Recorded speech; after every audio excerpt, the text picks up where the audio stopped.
इस press conference अपने सारे पत्रकार साथियों का स्वागत करदा जी आयां नूं। पत्रकार दोस्तों, अज एक अहम मुद्दे नूं लैके जिस तरीके नाल भारतीय जनता पार्टी तानाशाही वाला वतीरा एक बार फिर उन्हां दा सामने आया, उन्होंने लैके रूबरू होया है। पंजाब बीजेपी के प्रधान सुनील जाखड़ ने एक प्रैस कॉन्फ्रेंस की है। उन्होंने जवाब देने लिए मैं सब तो पहला दो लाइनां जरूर शेयर के राही दसना चाहूंगा। सुनील जाखड़ जी को जवाब देना चाहूंगा। सुनील जाखड़ जी, गर्दन सीधी रखण दा मुल तार रहे हैं। जाखड़ साहब, गर्दन सीधी रखण दा मुल तार रहे हैं। बेशर्मा दा नीवी पा के सर जांदा है। तीर तलवार किसी नूं कुछ नहीं कहंदे, अपनी नजरें गिर के बंदा मर जाता है। जाखड़ साहब, अरविंद केजरीवाल जी वो शख्सियत हैं जिन्हां ने भाजपा की तानाशाही के अगे घुटने नहीं टेके, गोडे नहीं टेके। जिन्हां ने अरविंद केजरीवाल साहब इस करके अरेस्ट किया गया क्योंकि बीजेपी की मणिपुर च जिहड़ा औरतों के खिलाफ अत्याचार सी, केजरीवाल साहब ने अपनी आवाज बुलंद की थी।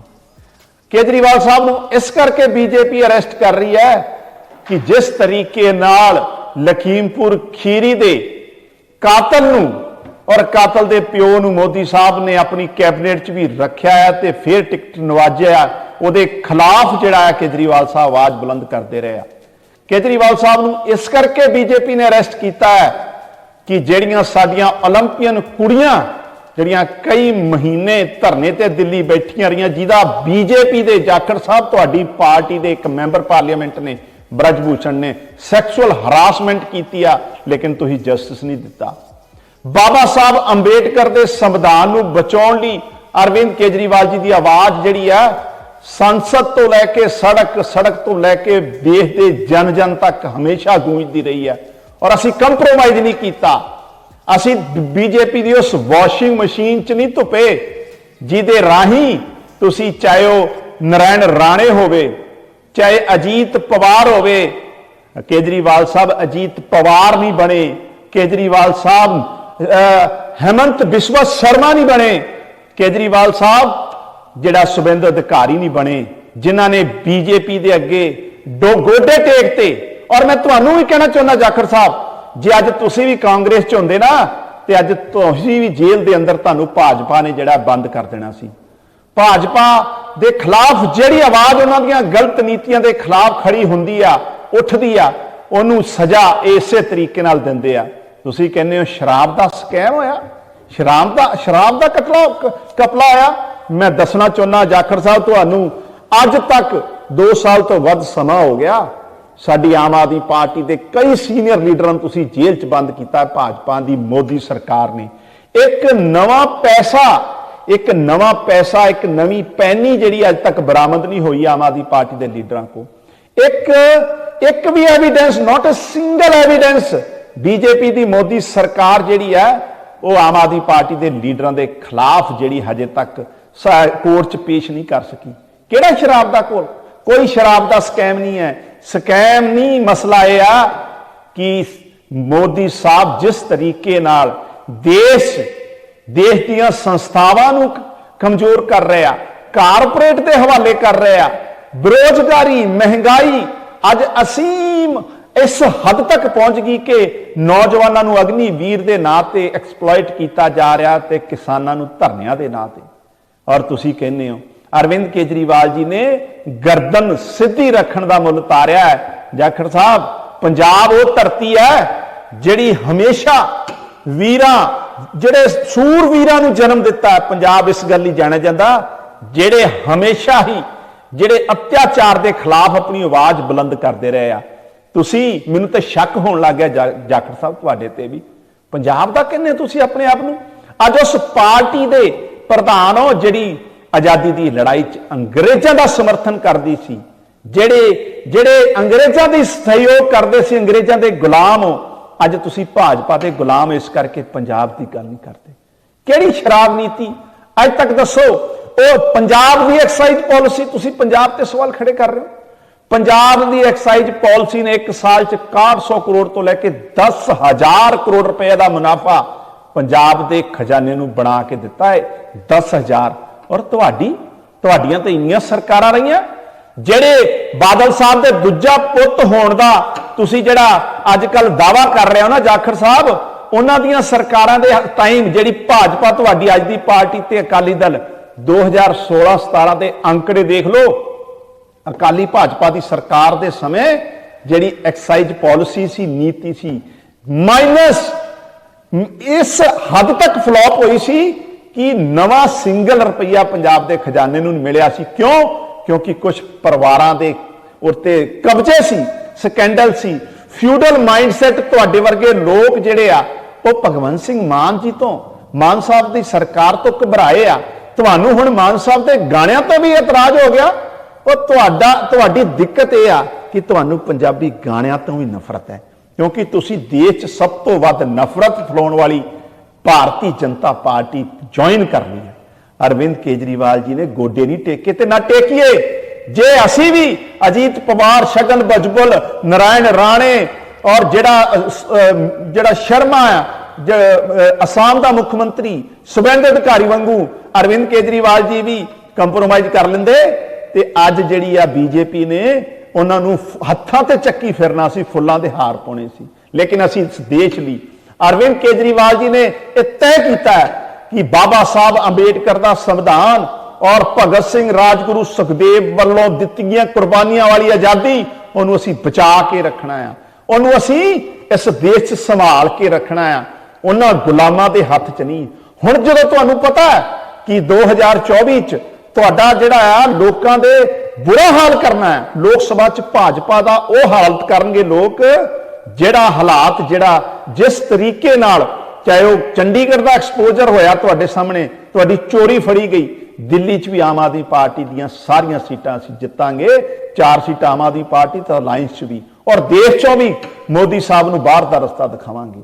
तुहानूं प्रॉब्लम अरविंद केजरीवाल जी तो आई आ कि अरविंद केजरीवाल जी तुहाडियां लोक विरोधी नीतियां नूं लैके जोरदार हमला करते, एक्सपोज करते, बेनकाब करते। अरविंद केजरीवाल जी तुहानूं डर लगदा अरविंद केजरीवाल जी तो। तुहानूं पता है इस मुल्क च अगर सब तो वध मोदी साहब दीयां जिहड़ियां एंटी पीपल पॉलिसीज उन्होंने बेपर्दा किया है, उन्होंने सब तो वध एक्सपोज किया है, तो अरविंद केजरीवाल जी ने किया है। इस गल ते तुहानूं डर लगता है। तुसीं नहीं चाहते कि अरविंद केजरीवाल साहब जिहड़े आ वो लोक सभा के इलैक्शन च कंपेन कर सकन, इस करके तुसीं अंदर ठोकिया। ते दूजा जाखड़ साहब तुसीं कहने हो दोगला, तुसीं आम आदमी पार्टी नूं दोगला कहना चाहुंदे हो। मैं तुहानूं जवाब देना चाहुंदा जाखड़ साहब, दोगले तुसीं किस तरह हो? मैं एक पॉइंट रखूंगा। तुसीं उस दिन दोगले हो जदों भाजपा की केंद्र सरकार पंजाब का रूरल डिवेलपमेंट फंड RDF रोक के बैठी 8,000 करोड़ का, तुहाडे मूँह च एक शब्द नहीं निकलिया जाखड़ साहब। तुसीं दोगले उदों जदों नैशनल हैल्थ मिशन का पैसा भाजपा की केंद्र सरकार रोक के बैठी आ ते सुनील जाखड़ एक शब्द नहीं बोलता। तुसीं दोगले उदों जाखड़ साहब जदों तुहाडी भाजपा की हरियाणा सरकार साडे नौजवान किसानां नूं गोलियां मार के शहीद कर दिया ते सुनील जाखड़ के मुंह चों एक शब्द नहीं निकलता।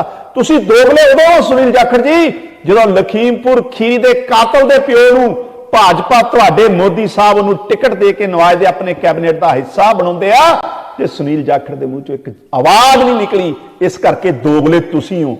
तुसीं पंजाब के हक च अज तक एक हां दा नारा नहीं मारिया। 66% तो वध ग्रांटां पंजाब दीयां कटतियां। कि पंजाब देश का हिस्सा नहीं है? कि पंजाब इस मुल्क का हिस्सा नहीं है? तो सुनील जाखड़ जी दोगला किरदार तुहाडा आ, डबल स्टैंडर्ड तुहाडा आ, और तुहाडे इस मोदी की तानाशाही के अगे असीं झुकण वाले नहीं है। आम आदमी पार्टी चाहे साडे नैशनल कन्वीनर अरविंद केजरीवाल जी होण, चाहे साडे पंजाब के मानयोग मुख्यमंत्री मान साहब होण, तुहाडे सामने असीं गोडे नहीं टेकण वाले। असीं इस देश के करोड़ों करोड़ों लोगों की लड़ाई जिहड़ी आ वो लड़ांगे, उन्होंने बुलंद करांगे। असीं इसे तरीके नाल तुहाडे अगे सरेंडर करने वाले नहीं गे। ये आम आदमी पार्टी, और मैं तुहानूं दस देना चाहुंदा है जिन्ना तुसीं आम आदमी पार्टी ते अत्याचार करोगे, जिन्ना अरविंद केजरीवाल जी ते अत्याचार करोगे, करोड़ों अरविंद केजरीवाल जी इस देश जिहड़ा आ वो पैदा होणगे। सो जाखड़ साहब जे माड़ा मोटा भी तुहाडे मन च पंजाब दे प्रति दर्द हैगा आ जे 1% भी तुसी पंजाब बारे कुछ सोचते हो या पंजाब का दर्द रखते हो तो जाखड़ साहब ਜਿਹੜਾ पंजाब ना वितकरा भाजपा कर रही ਉਹਦੇ खिलाफ भी बोलो। ਅਸੀਂ ਤੁਹਾਡੇ को डरन वाले नहीं है, ਅਸੀਂ कंप्रोमाइज करने वाले नहीं है। सारी दुनिया को पता है कि अरविंद केजरीवाल जी और आम आदमी पार्टी के लीडरों ते झूठे केस बनाए हैं। सारिਆਂ ਨੂੰ पता है कि 2 सालों च तुसी एक सिंगल पैसा रिकवर नहीं कर सके, चाहे वो संजय सिंह जी होण, चाहे मनीष सिसोदिया जी होण, चाहे सतेंद्र जैन जी होण, चाहे साडे अरविंद केजरीवाल जी होण। तो असी एक सिंगल एविडेंस अज तक मानयोग अदालतों च नहीं रख सके। क्यों? क्योंकि यह सारा एक झूठ का प्रोपोगंडा है। यह सारी एक साजिश है, भाजपा की कोई साजिश है कि 2024 अरविंद केजरीवाल जी को लोक सभा दी कंपेन जी चोण प्रचार है उस तो बाहर रखना चाहते हो। सो जाखड़ साहब दोगला ते दोहरा मापदंड तुहाडा आ कि पंजाब नाल हो रही वधीकियां के खिलाफ एक शब्द तुसीं नहीं बोलते। साडे कई महीनों तो किसान बॉर्डर पर बैठे आ, तुहाडी हरियाणा भाजपा ने उत्थे बॉर्डर वांगू बनाते रस्ते जिहड़े आ उत्थे कंक्रीट के पहाड़ खड़े करते, तुहाडे कोई एक शब्द नहीं बोलिया गया। सो ये तुहाडा दोगला किरदार है। मैं लास्ट कहना चाहुंदा हां जाखड़ साहब अरविंद केजरीवाल जी की आवाज इस करोड़ां लोगों के हक च, इस करोड़ां साडियां मावां भैणां के हक च बुलंद होंदी रहूगी। अरविंद केजरीवाल जी की आवाज इस देश के संविधान और लोक सभा बचाने च बुलंद होंदी रहूगी। असीं तुहाडे तो डरन वाले नहीं है। इसे करके मैं अखीर च फिर जाखड़ साहब 2 ही लैना फिर कहनिया, साडा जिहड़ा कर्म है, साडा कर्म यह आ कि गर्दन सिद्धी रखण दा मुल तार रहे हैं। तुहाडे वर्गे बेशर्मा दी ते नीवी पा के भी सर जांदा आ। असीं बीजेपी तो डरन वाले नहीं है। आम आदमी पार्टी इस देश के करोड़ां लोगों की आवाज है और इस लोगों के हकों च हमेशा आवाज बुलंद करती रहूगी। बहुत